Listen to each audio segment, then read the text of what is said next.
Everyone. Charles Moscowitz, welcome to the program. Charles Moscowitz, thank you for joining me. And let's see, my guest is Dr. Michael Busler, PhD. He's a public policy analyst, economics expert, professor of finance at Stockton University in New Jersey. He's a featured columnist at Newsmax, LifeSet, and Town Hall. Michael, thanks for joining me today. Charles, how are you? It's my pleasure to be here. Thanks for having me. My pleasure. Well, Michael, look, and I'm worried, like everyone else, about what's going to happen in the short and long term to the American and to the world economy, for that matter, as we're all basically holed up, in a medical state of martial law, literally. I mean, we can't go out. And I guess my question to you is, how long do you think this is going to have to go on before things really start to affect the economic overview? Well, let's take a look at where we are. So January and February this year, the economy was very strong. Personal incomes were up. We were starting to grow. Wages were up. Inflation had remained relatively low. So we were in a real good spot. In fact, this year, the economy would have probably seen its best year in economic growth since 2005 had it not been for this coronavirus. Now, the virus hit. So far, about 10% of the workforce has been laid off. That's going to result probably in an unemployment rate. We don't get the next number until first week of May, but probably the unemployment rate will be in the 20% range. Oh my God, that's incredible. That's more than the Great Depression. Well, the Great Depression, I think, was 30%. At one time, yeah. And the other thing with the Great Depression was it ended up staying there for a long time period. I don't think that's going to happen here, subject to when the health issue can get resolved. But assuming we're at about the peak right now, and that they seem to be indicating that's the case, the number of new cases of coronavirus will start to decline now. And maybe in 2.5, 3 weeks, the end of April, I think the president will start to open up at least parts of the economy. There are areas that by then we'll have recorded no new cases probably for a couple of days. Those areas can be opened. Areas like New York, northern New Jersey, Detroit areas having some problems, New Orleans, some of the other cities will be a little slower to respond. Now, the federal government, in order to minimize the effect of the downturn and to keep it as short as possible, passed this massive stimulus package, which is both a good thing and a bad thing. So on the good side, with so many people unemployed, part of the package said that we're going to increase the amount of compensation you get each week by $600. And if you're unemployed for a longer period of time, we'll extend the length. So now that's unemployment of $600 on top of what someone already is going to be getting on the state level. On top of what the state benefit is. And now some conservatives complain that the total then is more than they would get if they were working. And that right. And there are a lot of small businessmen who are complaining about that because you could actually make more per week collecting unemployment than staying in the company. And the irony to it is that the government is offering loans that could turn into grants to small businesses if they keep their employees on. So it's kind of a bit of a knot there. Yeah, that's exactly right. So they increased the unemployment compensation benefit, so it is more than some people could get while they're working. That provides a disincentive to return to work. But for everybody else, this will carry them through a tough period. And you also mentioned that the Small Business Administration has a program. Will they lend companies money to pay for their labor costs and other expenses? They have to guarantee to keep everybody working. And if they do, as you mentioned, the loan turns into a grant, which means they don't have to repay it. All that on the good side means consumers will have income. In addition to that, the federal government starting today is sending $1,200 to every adult that filed a tax return last year, whether you're unemployed or not. So the people that are not that affected by this economically will see a big windfall. They're likely to go out and spend that. So if we can start to reopen businesses, And if the small businesses take those loans and keep their workers employed, and then consumers go out and start spending, I think we'll start to recover relatively quickly. I think by June, a recovery will start, and I think it will be very, very steep. So that by the end of the summer into the fall, I think you'll see the economy back to growing at a pretty good pace. Now, there's a lot of ifs that go into that, depending on what happens with the health issues. We also don't know from a behavioral standpoint, and I'm not a psychologist, what kind of an effect this social distancing will have with people going into the future. Is it going to be something that, for the next year or so, we're going to be nervous about getting close to people, or is it something that will get over this and return to normal? Just have to wait and see for that. Well, I mean, your views are optimistic and a Yes. lot more optimistic than some of the views that I hear from, the mainstream pundits and whatnot who are saying we're going to be in lockdown for the rest of the year and this kind of stuff. I don't think that's going to happen. I don't think the American people will tolerate that. We'll have a revolution if they try to do that. Yeah, look, people already going batty. So, Yeah, exactly. I mean, that's crazy. But at the same time, the idea of social distancing and not shaking hands, I actually think that's a good thing socially. We ought to be careful about contacting with other people. That can affect things like, theater, ball games, traveling in the trains and subways, and that's a problem. Maybe there needs to be a very clear protocol about how to go about those things in a way that maintains relative safety. We can't have 100%. But I think a lot of it comes down to whether or not the government is going to be able to create enough tests and enough, coverings like masks and whatnot, so that we can start to function and we can know who needs to be, sequestered, and that people who are vulnerable, like the elderly, they ought to probably have a little bit more sequestration than everyone else. Yeah, I agree with that. And, the private sector is ramping up at breakneck speed here, producing Mm-hmm. all that protective gear that's needed, producing more ventilators. I think we're going to end up, we're talking the last few weeks about ventilator shortages, and New York's going to need 30,000 of these things, and we're never going to have enough. Meanwhile, we started producing these. The numbers are not as bad as we thought. And Right. it looks like in the next couple of weeks, we're going to have a surplus of some of this stuff, and we can certainly send it to some other countries. But you bring up some good points. Before Americans are going to want to start congregating again, they're going to want some assurances. Fortunately, I think we're not that far away from getting a vaccine approved. Now it's got to get through the approval stages, but there's some indications that we could have a vaccine in about 6 months or so. Normally the time is 12 to 18 months. They're trying to speed that up. And there are some therapies that now are working. We don't have enough scientific data yet, but anecdotally, some of these things we're using have seem to have some very positive effects. If we can get these things to the market so Americans feel, well, even if I get this, there's something I can take and it'll go away in a couple of days, that will be a big help to get things back to normal. No, absolutely. In fact, I'm watching New York State. All the hospitals are using hydroxychloroquine and Zithromax. And I don't know why, but for some reason the mainstream media has an aversion to this, probably because Trump likes it.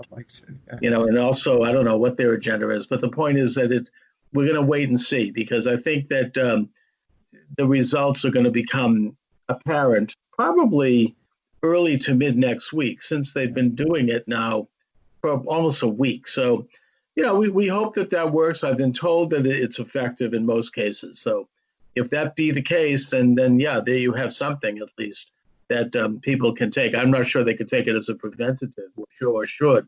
And obviously it's a prescription like anyone else's side effects. You want to have a doctor order it for you, but at least it does seem to be some good news in that front. Yeah, what we need to do is restore consumer confidence and Americans' confidence that they don't have to be afraid of this, that they can live a normal life, that even if they do come in contact with somebody that has it, we do have medications to minimize the effect of that. The other thing is, we don't know for sure, but most flu viruses like this tend not to do very well in warm weather. That's right. So as the weather gets warmer, and particularly when it gets hot and humid, it's not likely to do well. Now, we don't know for sure because, look, Florida has a fair number of cases now, and they have been fairly warm. Some people say it's not because of Floridians, it's because the New Yorkers fled New York That's and right. out here. I live at the Jersey Shore, and we have a similar kind of problem. A lot of second homes here. We're trying to keep, it's hard to keep someone away from a house they own, but No, I know. Like I'm in Massachusetts, it's the same phenomena, where people are staying away. I mean, I'm actually staying, my wife and I are staying at my mother's summer house in the Cape. And we're not, everyone else is like saying, we're going to shut the bridges so that people like you don't come down here. But I mean, there is, in a way, all of a sudden, borders have become very important, even local borders. And then people are watching. Yes, certainly has. But if it's true that the warm weather minimizes or even kills off some of this, then come the summer, we may see a lot of days where, and I can't wait to hear this, where the government says there were no new cases of coronavirus reported yesterday. Hallelujah. Now, the Federal Reserve has lowered interest rates to almost zero, if not zero. And they basically have brought in bond resellers like BlackRock and others to give security backing to the issuance of $2 trillion worth of loans, bonded debt to the federal government. Isn't that inflationary in the both short and long term? And what does that say about, I mean, the government creating $2 trillion and possibly more in the form of debt? Yeah, so a couple things. I said in the beginning, they passed the stimulus package that was both good and bad.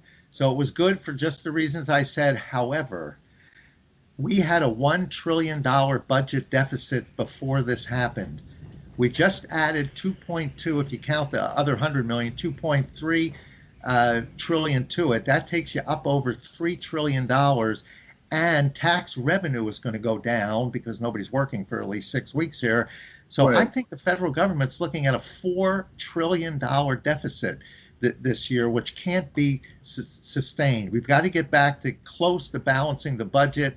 We have a public debt now that's over $23 trillion. The interest expense alone, even at low rates, is over $400 billion a year. So we're going to have to address that. With the Federal Reserve, the idea is to drop interest rates down as close to zero as you can.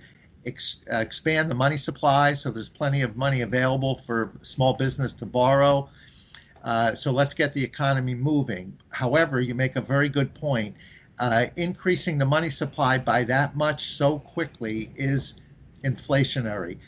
So the Federal Reserve is walking a fine line too here. They're trying to stimulate the economy as soon as they see it stimulated, and I think by the end of the year we should see some pretty good growth numbers is my view. Again, I'm optimistic.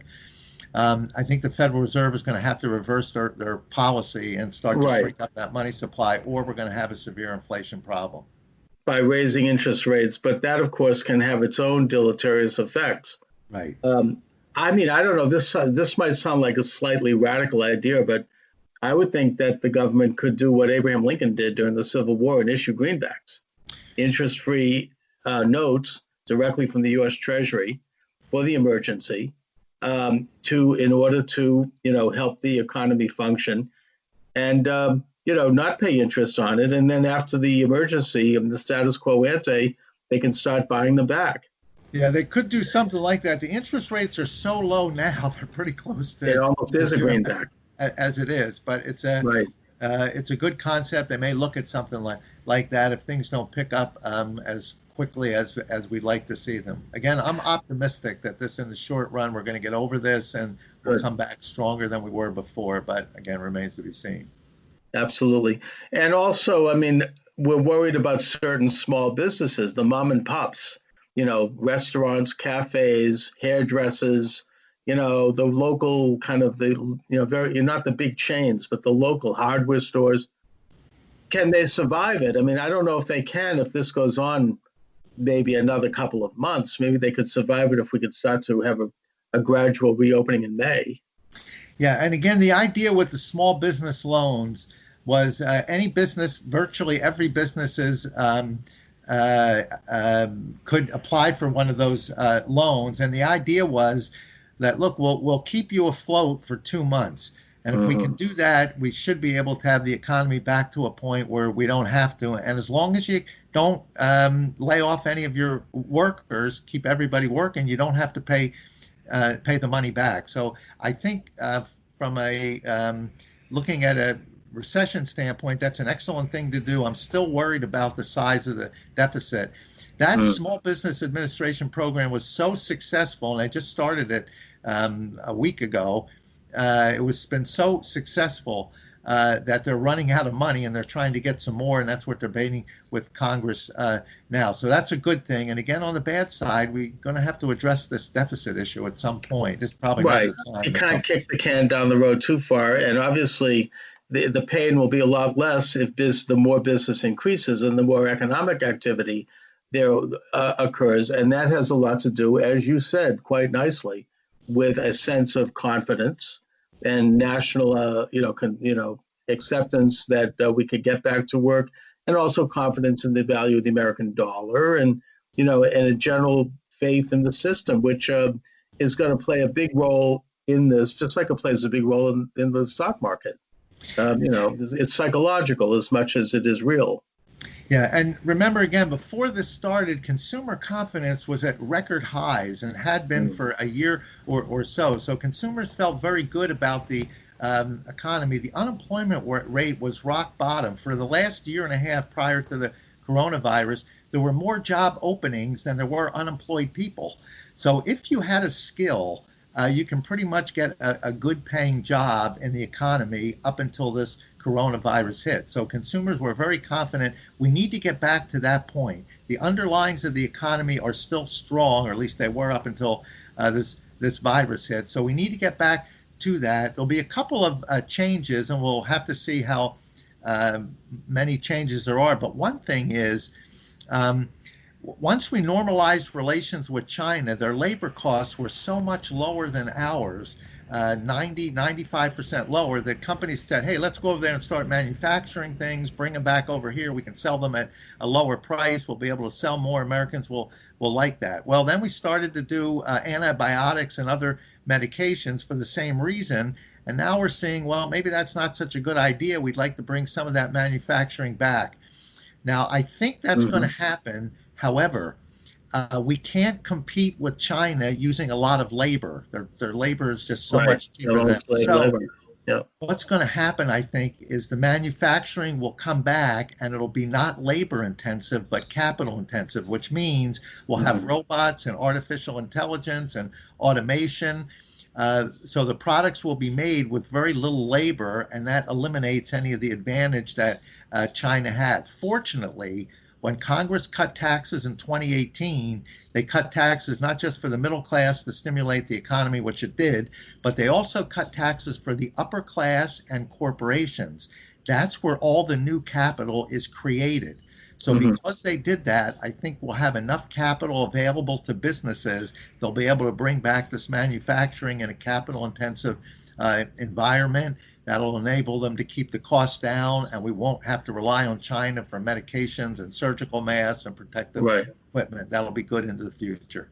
Well, I mean, that seems to be the general direction the Trump administration was moving from the day he was elected, and that's reducing onerous regulation, lowering or maintaining tax levels, and creating a sustainable tariff on imports so that American industry and labor can be more protected. So, I think if they keep the course, as you say, and maybe with a couple of little extra restrictions on China, then we should see stimulation. Anyway, Michael Busler, I want to thank you very much for joining me this afternoon. Michael Busler is a public policy analyst. Michael, where can people get more information about you and your work? So my Twitter, I tweet out every one of my columns. That's at MBUSLER, at MBUSLER. If you have a Facebook page, search for Funding Democracy, Democracy, and you'll see all my columns. I'd love to have you follow me. Excellent. Michael, thanks for joining me this afternoon. Thank you, Charles. My pleasure. Look forward to doing it again. Thank you.